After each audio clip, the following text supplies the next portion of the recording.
So I'm ready to go on this summer trip. Georgia, Azerbaijan, Armenia. It's all been very long wait to see those places. It will be longer because here's a change of plan. I'm going to the UK.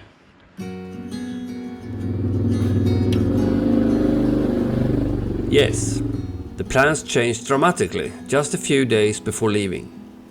I had recently gotten back in contact with Kelly, a former repeated guest on the dive liveaboard on which I used to work in the Red Sea, and I had chosen to postpone my trip to Caucasus to a later time, and instead take a huge leap of faith and go visit Kelly in Braintree, Essex.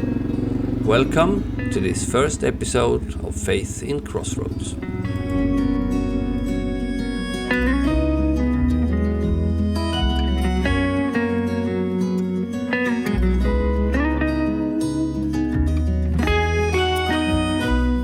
I started out by fueling up.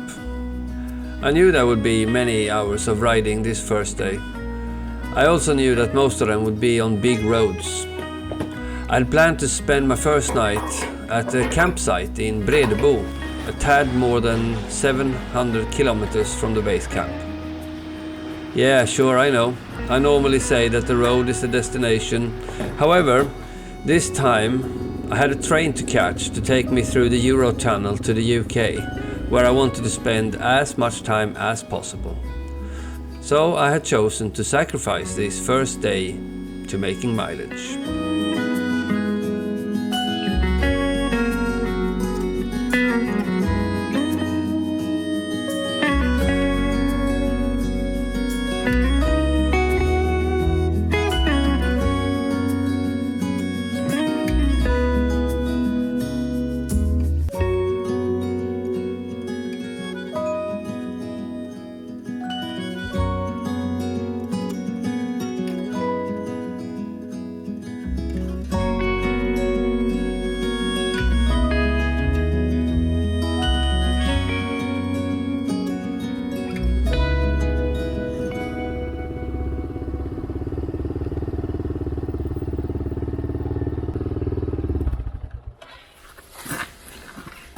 Oh, I honestly didn't see this coming. I have to put another layer on. It's so cold. Unbelievable. It's strange because we've had 35 degrees centigrade for, weeks almost. And now all of a sudden it's bloody freezing. But I have clothes, so I can. It's not a problem. I just didn't see it coming. A little bit unexpected. Anyway, so we're gonna have a look here also at this place because it's this is Virserum. My dad used to live up here in the woods, and so I know the area. And I'm going to show you something cool. A few cool things actually.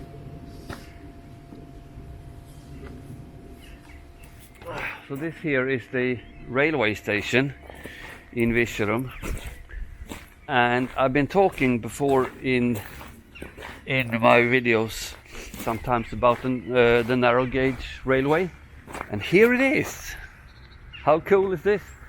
So they have these, I don't know what you call them. Dressin it's called in Swedish. So they make they have tours.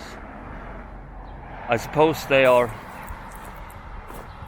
I don't know, guided. I mean, it's on a track. You can't really get lost. And here are these rail carriages. Aren't they pretty? Huh? Very cool. Yeah, this is here, Virserum railway station.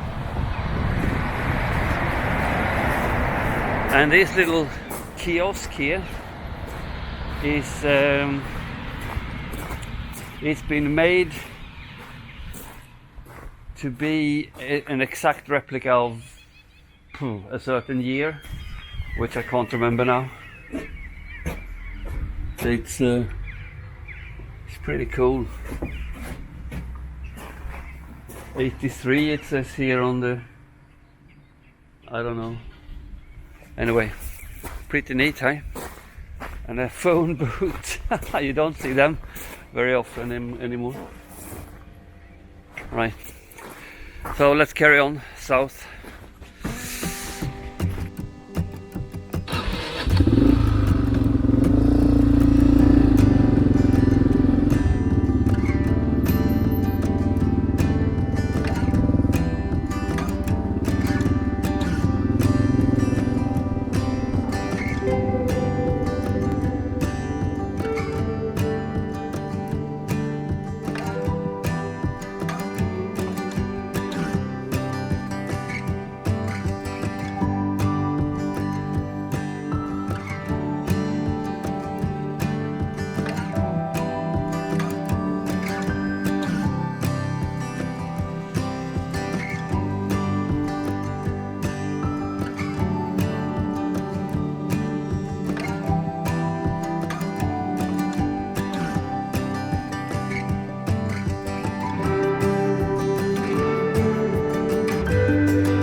Right, so what we have here is IKEA, and Jälmsjö, where I am now, this town, is where Ingvar Kamprad came from, the guy who founded IKEA. So IKEA means Ingvar Kamprad, I think something Agunnaryd. Anyway, so this is obviously not the first shop, this is a new one, but this is the town where IKEA was founded and Ingvar Kamprad was from. So yeah, I don't know if that's interesting or not, but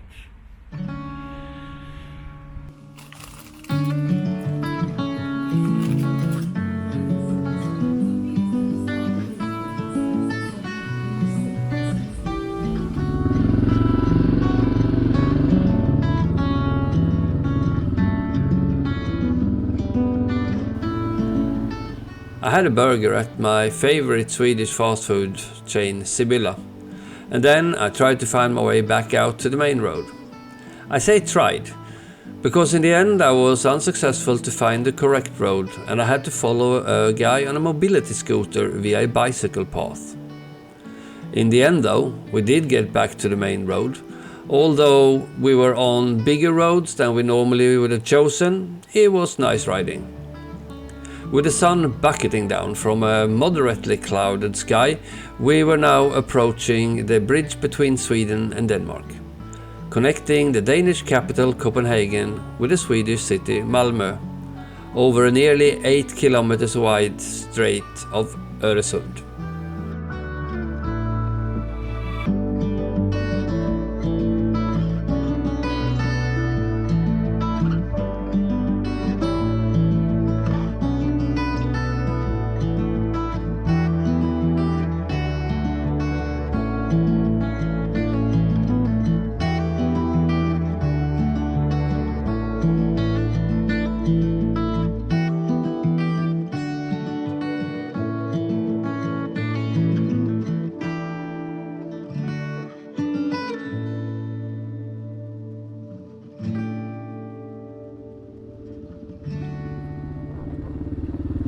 Right, so I'm waiting here in line to pay the fee to get over the bridge, Öresundsbron,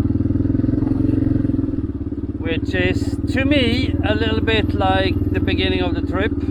I have actually crossed this bridge before a couple of years ago when I was riding around the Baltic Sea. Then in the other direction, also then with no batteries in my camera, so this is the first time I can actually get a chance to film it, which is exciting.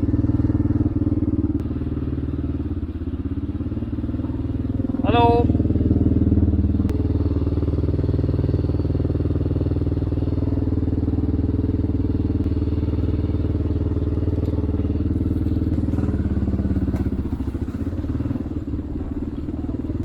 Right, let's ride this bridge then.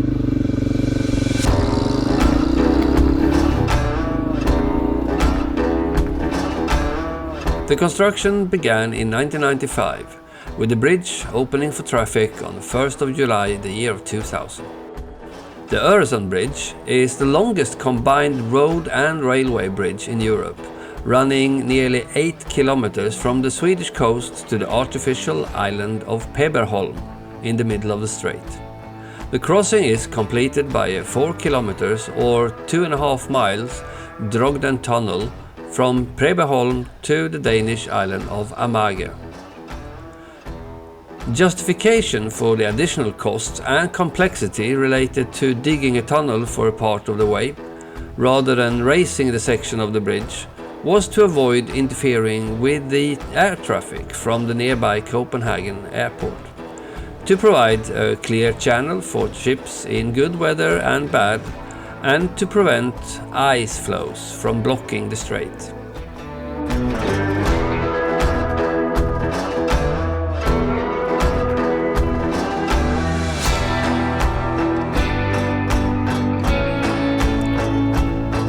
After all that excitement riding the longest bridge in Europe, I felt the need to stretch my legs and turned off at the petrol station.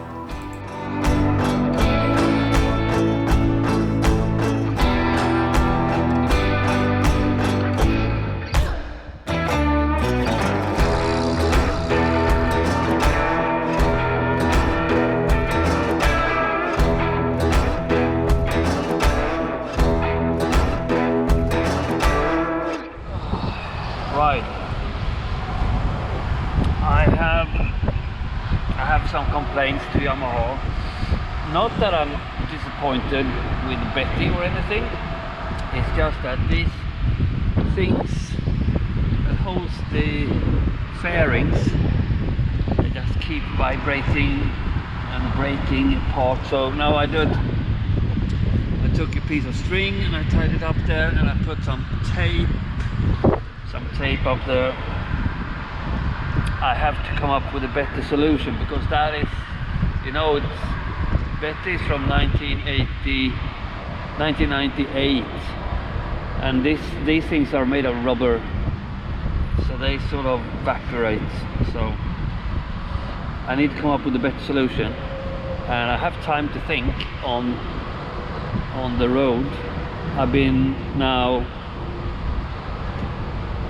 8 hours on the road, and I have maybe 3 left to where I sleep tonight. So yeah, just needed a break.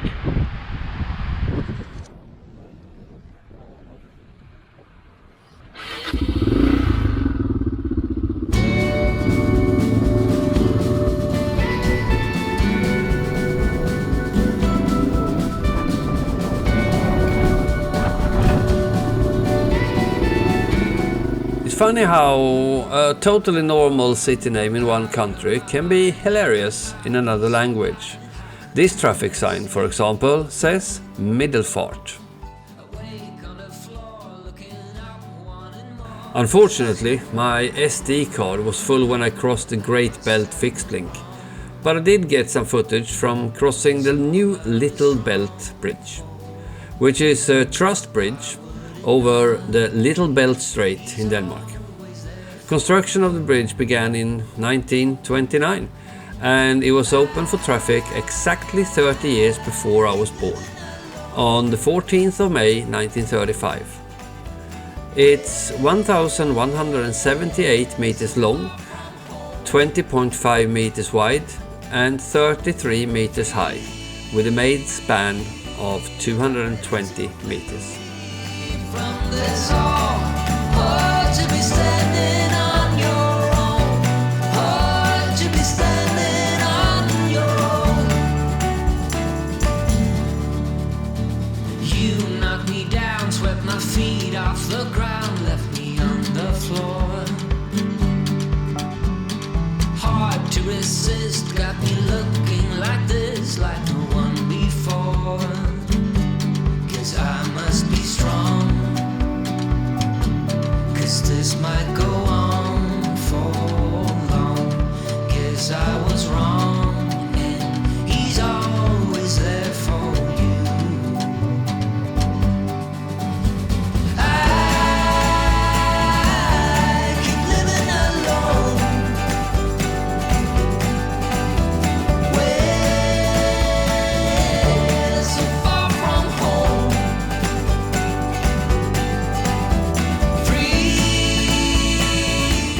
At this point I was approaching Bredebo and the campsite where I had planned to stay the night. Normally I never book accommodation in advance. However, this trip has been different than any other trip I've done in the past. I actually had an objective of the journey, an end goal, a finish line. Therefore, I needed to be at the tunnel at a certain time, hence booked accommodation and the number of miles per day. I was quite tired as I rolled into Bredebo camping. I checked in and went to find my allocated spot. I've never been a big fan of organized camping. This place though was quite nice. They even had a guy coming up offering me to help me pitch my tent. Why would it not be? He's always there for you. I keep living alone, way so far from home. Free,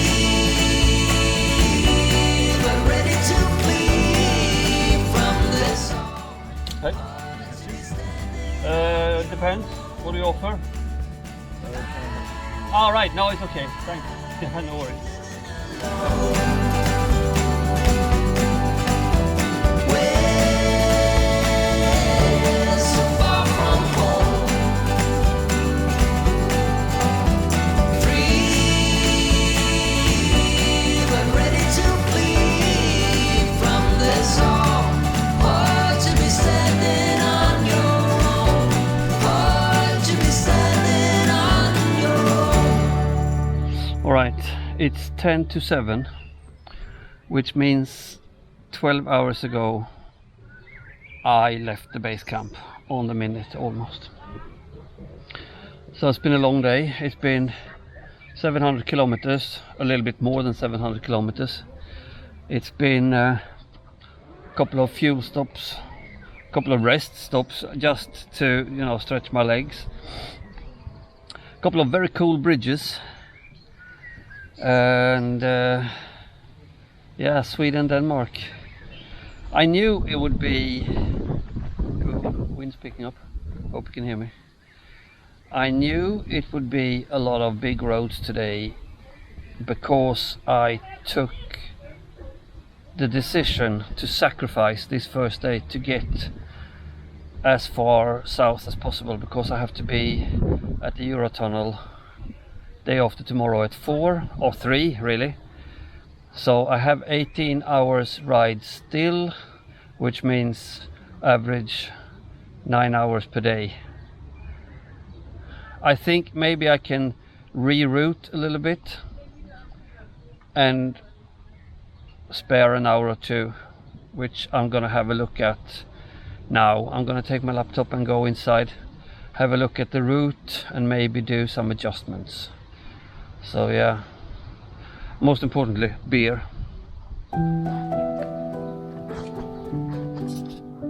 I hope you enjoyed this video, and if you didn't, please share it with someone that might. If you want to join the Around on a Bike community and get early access to videos like this, exclusive access to my members only videos, postcards from my trips, and your name in the end credit, just click on the join button underneath this video or follow the link to my Patreon page in the description.